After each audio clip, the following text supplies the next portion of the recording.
Pauline sair para correr numa tarde comum e simplesmente desaparecer sem deixar nenhum rastro. Foi exatamente isso que aconteceu com uma mãe de 2 filhos no norte da Califórnia. Quando o marido chegou em casa, não encontrou absolutamente nada. Nenhum sinal, não havia sangue, não havia testemunhas, não havia pedido de resgate. Durante semanas, milhares de pessoas procuraram por aquela mulher. O FBI entrou na investigação, helicópteros sobrevoaram a região, centenas de voluntários vasculharam cada metro das trilhas próximas. Os Estados Unidos acompanhavam aquele desaparecimento todos os dias, mas ninguém imaginava que aquela investigação esconderia um segredo que levaria quase 6 anos para ser completamente revelado. E quanto mais os investigadores se aproximavam da verdade, mais inacreditável essa história se tornava. Então fica aqui até o final, porque cada detalhe importa. E a resposta para esse mistério está muito longe do que qualquer pessoa imaginava. Oiê! Voltei. Bom, para quem não me conhece e caiu aqui de paraquedas, meu nome é Monique. Aqui eu conto casos criminais reais de todo mundo. Então, se você se interessa por esse tipo de conteúdo, já se inscreve no canal e fica aqui comigo até o final. Como prometido no vídeo anterior, no final do vídeo eu vou colocar os créditos das pessoas que se inscreveram e comentaram, deixando seu arroba lá, porque nem todo mundo que se inscreveu, eu sei quem é. Entende? O YouTube, ele não é igual o Instagram, que deixa lá o nome da pessoa que se inscreveu. A gente não consegue ver todo mundo que se inscreve. Por isso que eu pedi para vocês comentarem assim que você se inscrevesse.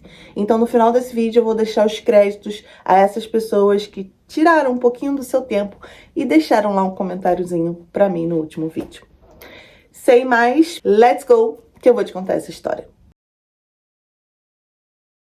Para entender esse caso, precisamos voltar muitos anos antes do desaparecimento. Muito antes das manchetes, muito antes das entrevistas na televisão, muito antes do FBI assumir essa investigação. Nossa história começa em Redding, uma cidade localizada no norte da Califórnia. Redding não lembra a imagem que muitas pessoas têm de Los Angeles ou São Francisco. Ali não existe praias famosas nem grandes arranha-céus. A cidade é cercada por montanhas, rios, lagos e extensas áreas de floresta. É um lugar onde muitas famílias escolhem viver justamente pela tranquilidade. Com pouco mais de 90 mil habitantes na época, Redding era conhecida por ser uma comunidade unida. Os vizinhos costumavam se conhecer, as crianças brincavam nas ruas. Era comum ver pessoas caminhando ou correndo pelas trilhas da região. Era exatamente esse tipo de cidade onde alguém imaginava estar seguro. Foi ali que Sherry Papin nasceu, em 11 de junho de 1982. Desde pequena era descrita como uma menina comunicativa, gostava de chamar atenção, tinha facilidade para fazer amizades. Quem estudou com ela dizia que Sherry era carismática e extrovertida, mas também havia outro lado da sua personalidade. Ela costumava ser intensa, emocional. E, segundo algumas pessoas que conviveram com ela na adolescência, gostava de estar no centro das atenções. Naquela época, porém, ninguém poderia imaginar que anos depois seu nome estaria estampado nos principais jornais dos Estados Unidos. Ainda jovem, Sherry conheceu um rapaz chamado Cary Papin. Os dois se aproximaram ainda na adolescência, namoraram por um período. E como acontece com muitos casais jovens, acabaram seguindo caminhos diferentes. Cada um tentou construir sua própria vida, mas o destino ainda reservaria um reencontro. Anos depois, já adultos, eles voltaram a conversar. Dessa vez, o relacionamento amadureceu rapidamente. Cary sempre descreveu Sherry como uma mulher muito dedicada, carinhosa, muito presente na família. Os amigos do casal diziam que eles pareciam felizes. Pouco tempo depois, vieram o casamento e os filhos. Primeiro nasceu um menino, depois uma menina. Então, Sherry decidiu dedicar boa parte do seu tempo às crianças. E enquanto Cary trabalhava para sustentar a família, ela cuidava da casa. Levava os filhos na escola, preparava as refeições, participava das atividades ali da comunidade. E para quem olhava ali de fora, eles representavam o retrato da família americana perfeita. Todos os dias começavam praticamente da mesma maneira. Cary saía cedo para trabalhar, Sherry levava as crianças para a creche.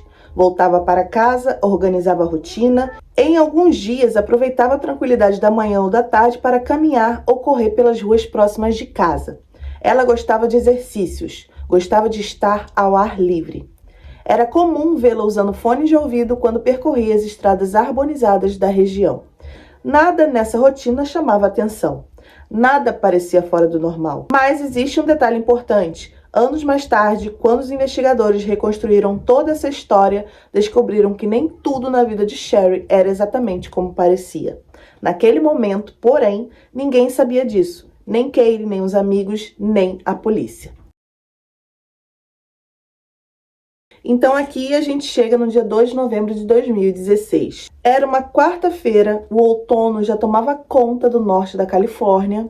As árvores exibiam folhas alaranjadas, o clima era agradável. Naquela manhã, Katie saiu logo cedo para trabalhar, como todos os outros dias. Antes disso, Sherry levou os filhos para a creche. Quando voltou, conversou rapidamente com o marido por mensagens de texto e nada indicava que aquele seria o último contato entre os dois por muitas horas. No início da tarde, Sherry decidiu sair para correr.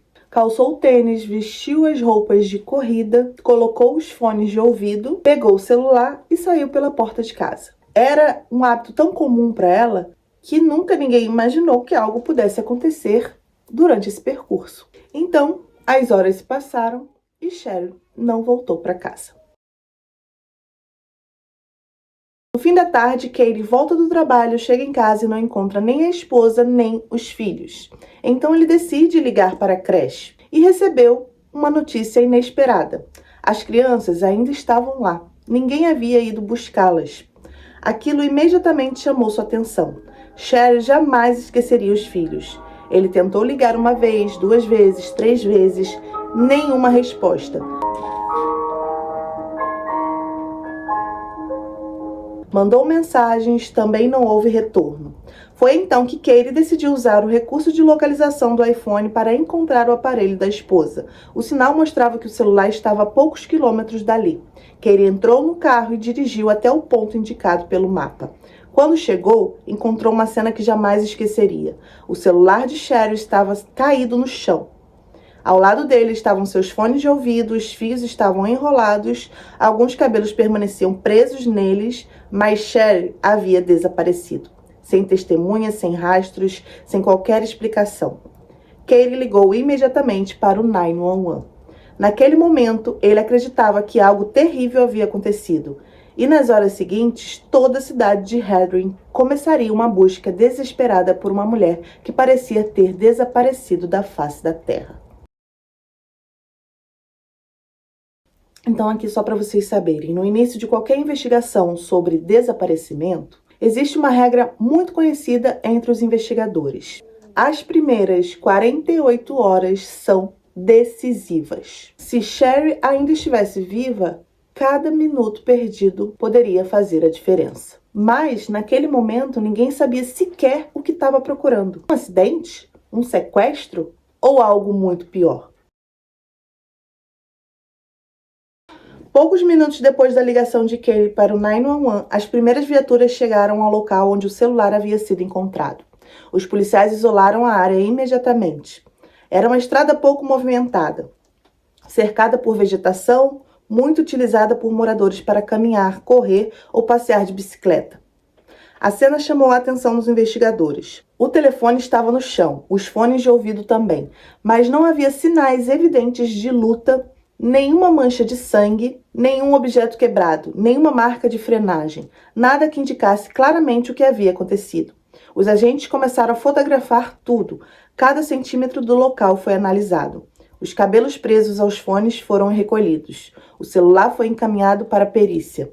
Enquanto isso, equipes percorriam as trilhas próximas chamando pelo nome de Sherry. Nenhuma resposta. Em poucas horas, o desaparecimento deixou apenas de ser um caso policial. Toda a cidade de Hadron já comentava o assunto. Nas redes sociais começaram a surgir fotografias de Sherry. Sua imagem foi compartilhada milhares de vezes. Os moradores organizavam grupos de busca por conta própria mesmo. Famílias inteiras saíam de casa para ajudar.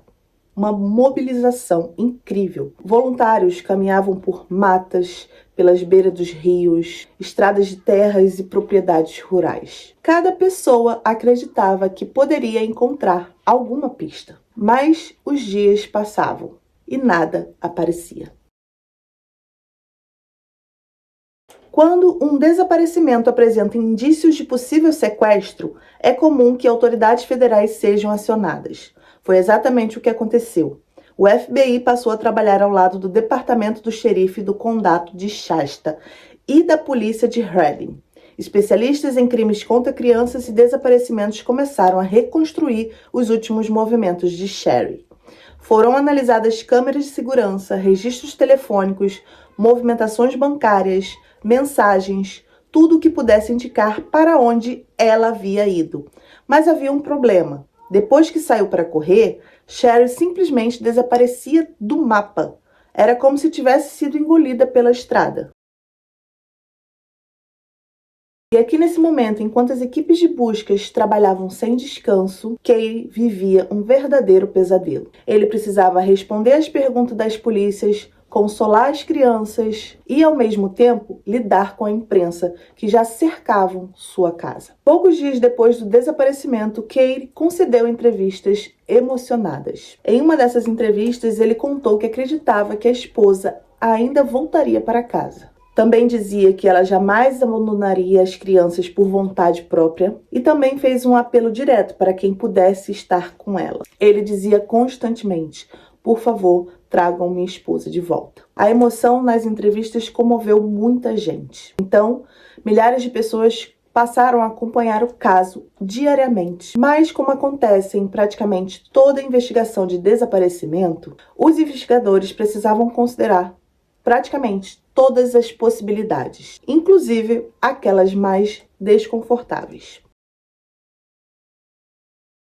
Existe uma estatística conhecida entre investigadores de homicídio e desaparecimentos.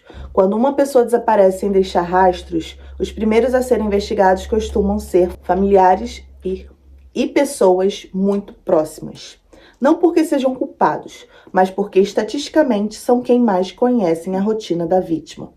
Por isso, Kay também precisou passar por uma longa entrevista com os investigadores. Eles perguntaram sobre o casamento, sobre a rotina da família, sobre dificuldades financeiras, problemas conjugais, possíveis traições. Qualquer detalhe poderia ser importante. Kay respondeu a todas as perguntas. Também entregou seu telefone celular para análise, autorizou buscas, cooperou com tudo que os investigadores solicitaram. Segundo a polícia, naquele momento não havia elementos suficientes para tratá-lo como suspeito. Mesmo assim, na internet, muitas pessoas começaram a desconfiar dele. Era algo comum em casos de grande repercussão. Bastava uma entrevista, um gesto, uma expressão facial e milhares de pessoas criavam teorias. Kay passou a ser julgado diariamente nas redes sociais, sem qualquer prova. Os dias continuavam passando. Helicópteros sobrevoavam a área de mata, cães farejadores percorriam quilômetros de trilhas, mergulhadores vasculhavam lagos e rios próximos. As buscas chegaram a mobilizar centenas de pessoas. Cada propriedade rural era visitada. Cada estradinha secundária era percorrida. E então, os investigadores eles já estavam trabalhando com diversas hipóteses. Acidente, sequestro, fuga voluntária, algum ataque de algum desconhecido. Mas nenhuma dessas hipóteses conseguia explicar uma pergunta simples: onde estava Sherry? Enquanto isso, a imprensa nacional já acompanhava o caso. Programas de televisão exibiam diariamente a fotografia de Sherry.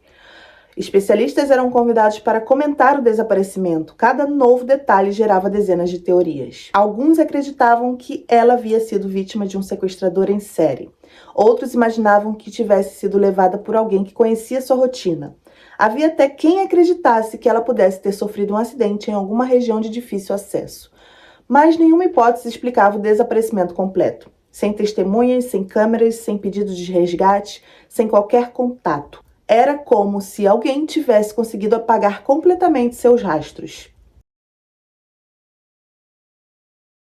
Durante 22 dias, ninguém soube onde Sherry Papini estava. A polícia vasculhou florestas, rios, montanhas, o FBI analisou centenas de pistas, mas era como se aquela mulher tivesse simplesmente desaparecido da face da terra. Até que, na manhã de 24 de novembro de 2016, dia de ação de graças nos Estados Unidos, um telefonema mudou completamente a investigação. Uma mulher caminhava sozinha às margens de uma rodovia. Ela estava machucada, muito machucada, e dizia se chamar Sherry Papini. Era aproximadamente 4 da manhã. Um motorista trafegava pela Interstate 5, uma das principais rodovias da Califórnia, a mais ou menos 240 quilômetros de Redding. Ele percebeu algo estranho. À margem da estrada havia uma mulher, e ela parecia completamente desorientada. Vestia poucas roupas, para o frio que estava fazendo naquela madrugada, né? Seu corpo estava coberto de sujeira, os cabelos estavam curtos e todos desgrenhados, sabe? E ela estava levantando um dos braços assim, tentando chamar a atenção dos carros que estavam passando. Ao se aproximar, percebeu que aquela mulher estava completamente cheia de ferimentos. E ela parecia extremamente debilitada. Então, sem perder tempo, pegou o telefone e já ligou para o 911. E poucos minutos depois, policiais e equipes médicas chegaram ao local. Quando perguntaram seu nome, ela respondeu com dificuldade: Sherry Papini. A notícia se espalhou assim em poucos minutos. Depois de 22 dias, gente, Sherry estava viva. Katie foi avisado imediatamente. Sem pensar duas vezes, entrou no carro e dirigiu por mais de 3 horas até o hospital onde a esposa estava sendo atendida. Durante aquelas semanas, ele havia imaginado aquele momento centenas de vezes, mas nada o preparou para o que encontrou. Segundo Katie, Sherry havia perdido muito peso. Seu rosto estava abatido, os cabelos haviam sido cortados de forma irregular. Ela apresentava hematomas por várias partes do corpo. Havia queimaduras, escoriações, ferimentos nos pulsos. Quando finalmente conseguiu abraçá-la, Katie disse que quase não a reconheceu. Mais tarde, ele contaria à imprensa que a esposa tremia constantemente, assustava-se com qualquer barulho, parecia viver em estado permanente de medo. Para ele, não havia dúvidas, Sherry havia passado por algo terrível. Assim que ela recebeu o atendimento médico, os investigadores começaram a conversar com Sherry. Todos queriam responder a uma única pergunta: o que havia acontecido durante aqueles 22 dias?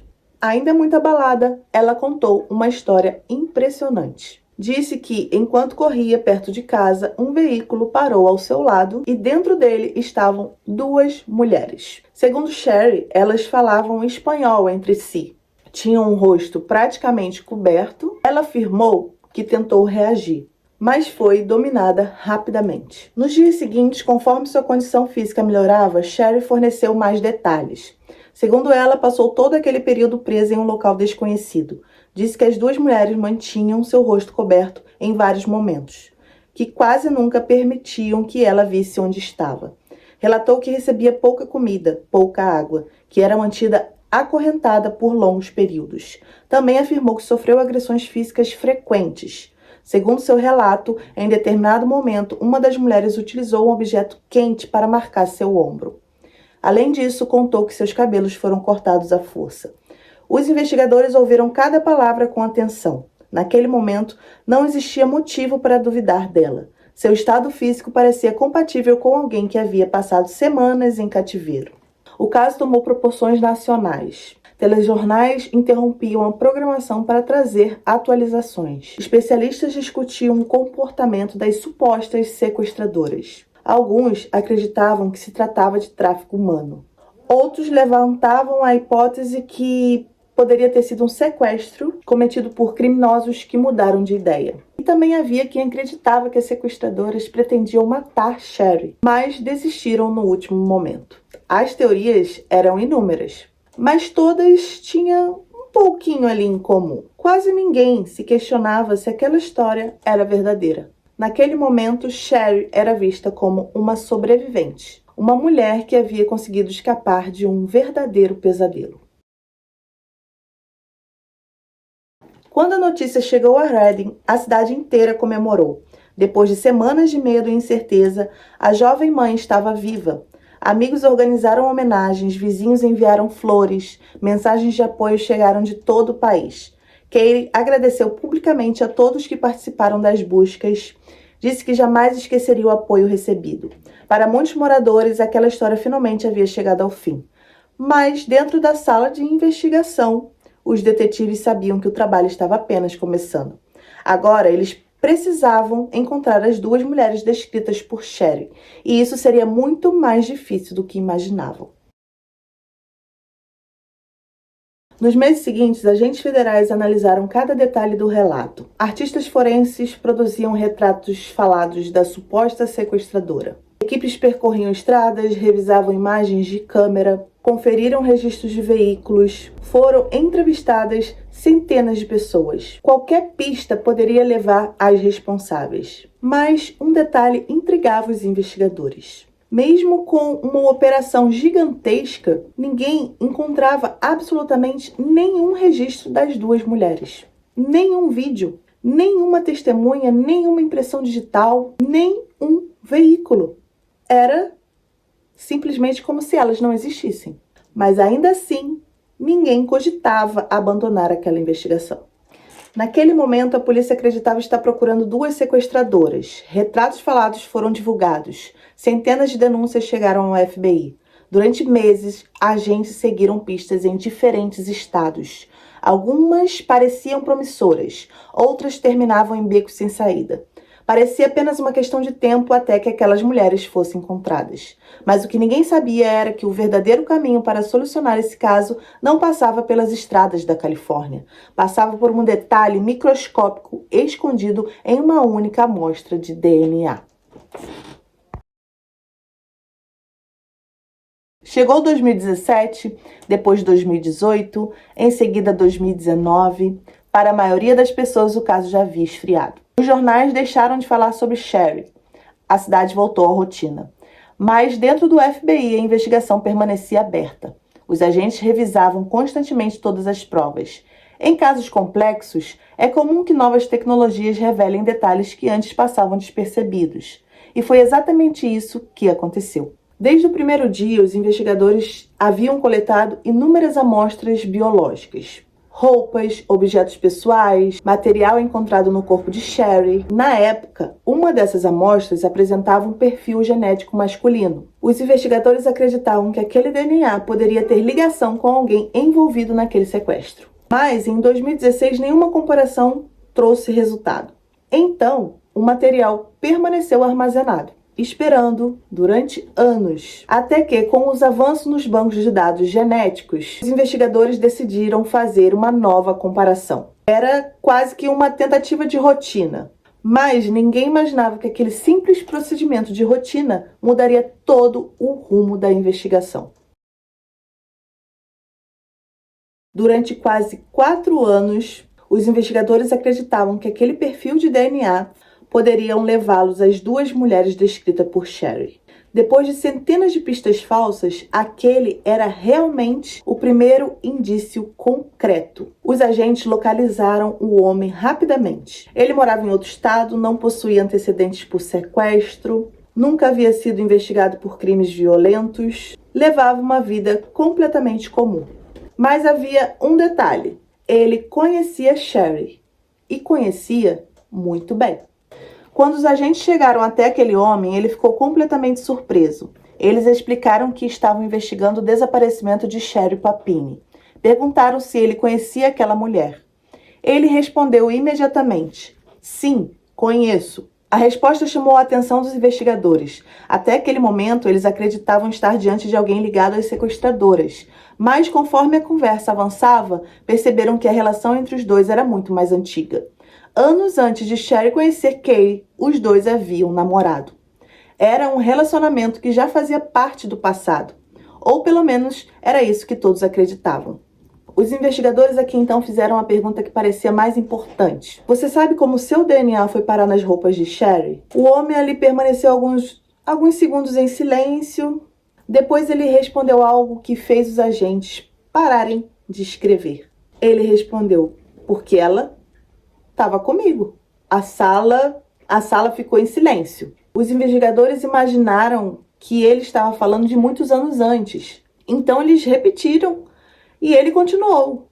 Não, ela esteve comigo durante aqueles 22 dias.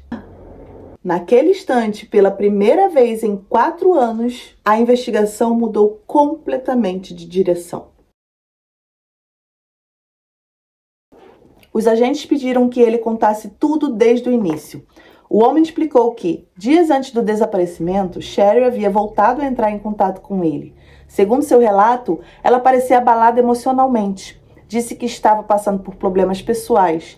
Os dois começaram a trocar mensagens, depois telefonemas. Até que, em determinado momento, Sherry perguntou se ele poderia buscá-la. Segundo ele, ela pediu que ninguém soubesse daquele encontro. Ele aceitou. No dia combinado, dirigiu por várias horas até a Califórnia. Encontrou Sherry exatamente onde ela havia combinado. Ela entrou no carro espontaneamente. Nenhuma arma, nenhuma ameaça, nenhuma luta. Ela simplesmente entrou no veículo. E os dois seguiram viagem. Os investigadores se entreolharam. Se aquilo fosse verdade, todo o caso mudaria completamente. Segundo o ex-namorado, Sherry permaneceu em sua casa durante todo o período que ela era considerada desaparecida. Ela dormia normalmente, assistia televisão, ajudava na limpeza da casa e passava boa parte do tempo dentro de um quarto. Ele afirmou que nunca a manteve presa, nunca a acorrentou, nunca a impediu de sair. Na verdade, disse que várias vezes insistia para ela voltar para casa, mas, segundo ele, Sherry se recusava. Os agentes ouviram cada palavra com atenção. Era uma versão completamente diferente daquela apresentada anos atrás. Então veio a pergunta mais importante. E os ferimentos? O homem respirou fundo antes de responder. Segundo ele, foi a própria Sherry quem pediu. Ela dizia que precisava parecer uma vítima. Pediu que ele lhe causasse alguns machucados. Em determinado momento, pediu até que cortasse seus cabelos. Ele afirmou que relutou, disse que aquilo parecia absurdo, mas acabou atendendo aos pedidos dela. Os investigadores mal conseguiam acreditar no que estavam ouvindo. Ainda assim, uma única entrevista não era suficiente. Era preciso confirmar cada detalhe. O FBI, então, obteve autorização judicial para analisar os registros de comunicação entre Sherry e o ex-namorado. Foi um trabalho minucioso. Especialistas recuperaram mensagens antigas, registros telefônicos, dados de localização. Cada informação era comparada com o relato apresentado por ambos. E, pouco a pouco, as peças começaram a se encaixar. As mensagens mostravam que Sherry havia retornado contato com um ex meses antes do desaparecimento. As conversas eram amigáveis, em alguns momentos bastante pessoais, mas nada indicava que ela estava sendo perseguida, muito menos ameaçada. Ao contrário, era ela que iniciava boa parte das conversas. Os investigadores também analisaram os dados de localização dos aparelhos. A tecnologia permitiu reconstruir boa parte dos deslocamentos. Foi então que surgiu outra descoberta importante. Os trajetos coincidiam perfeitamente com o relato do ex-namorado. Os horários, as cidades, as datas, tudo apontava para a mesma direção. Quanto mais provas aparecia, mais difícil ficava sustentar a versão do sequestro. Mas, diante de todas aquelas evidências, os agentes ainda tinham uma pergunta bem importante. Talvez a maior de todas. Por quê? Por que uma mãe de 2 filhos abandonaria seus filhos, sua família, durante 22 dias? Por que inventaria um sequestro tão elaborado?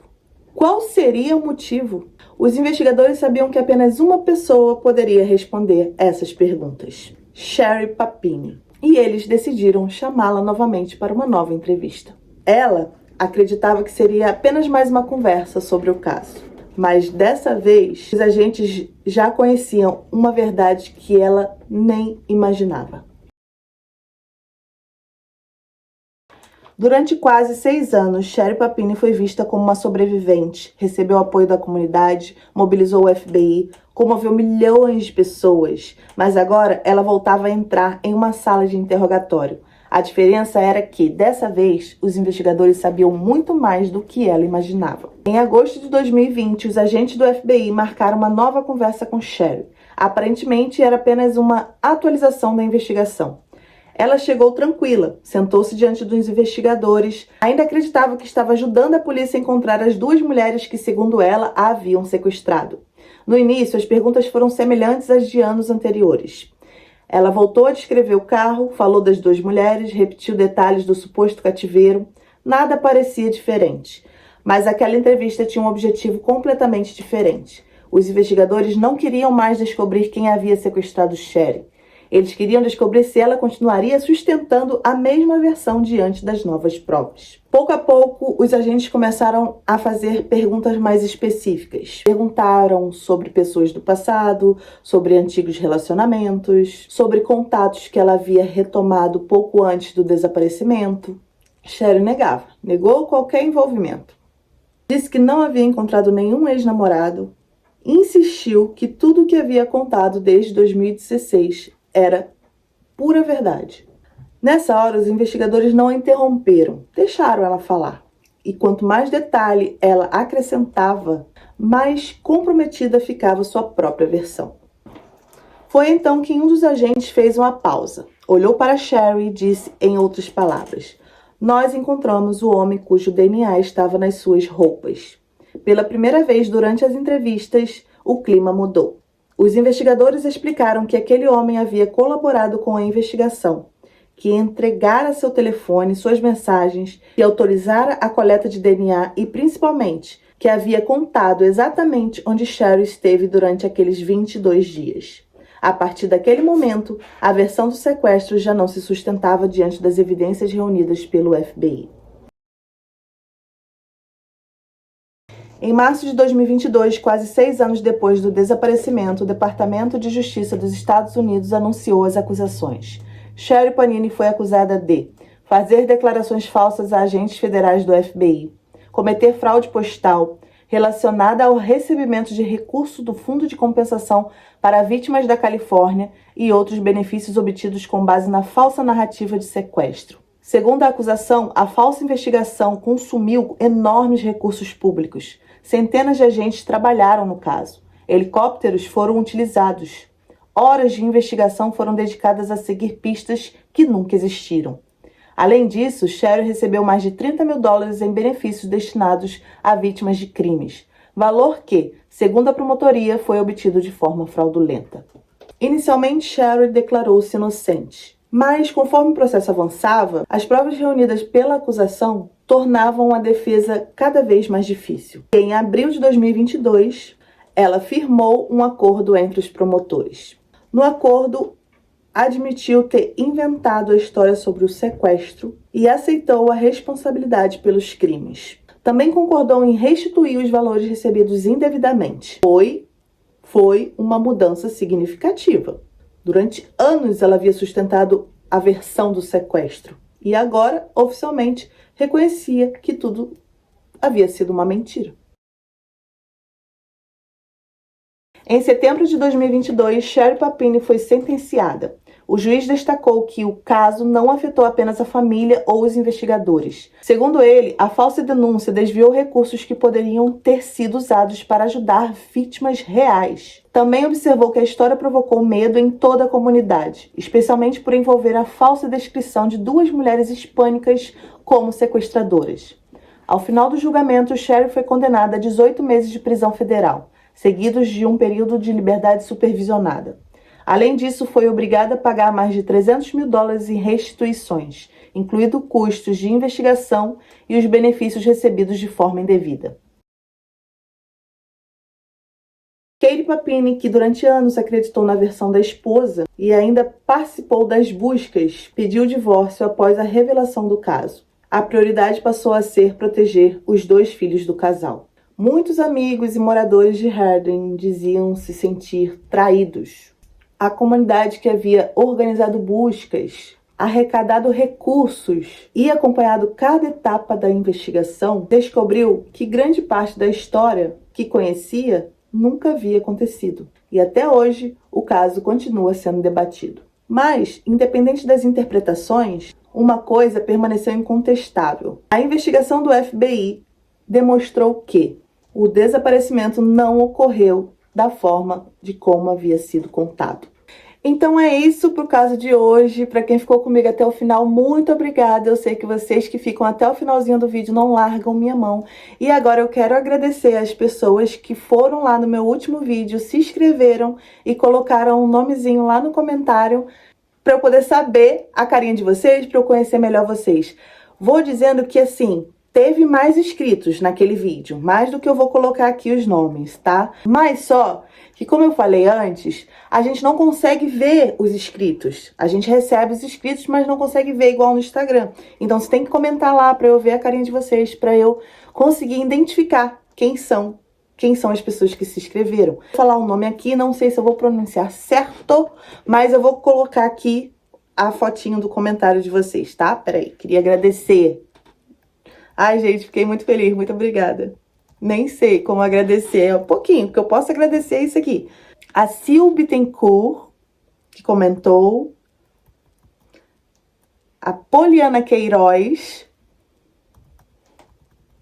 Voney Pinto, meu namorado. Muito obrigada pelo comentário. Anne, vou botar aqui o comentário dela também. Camila Hotz.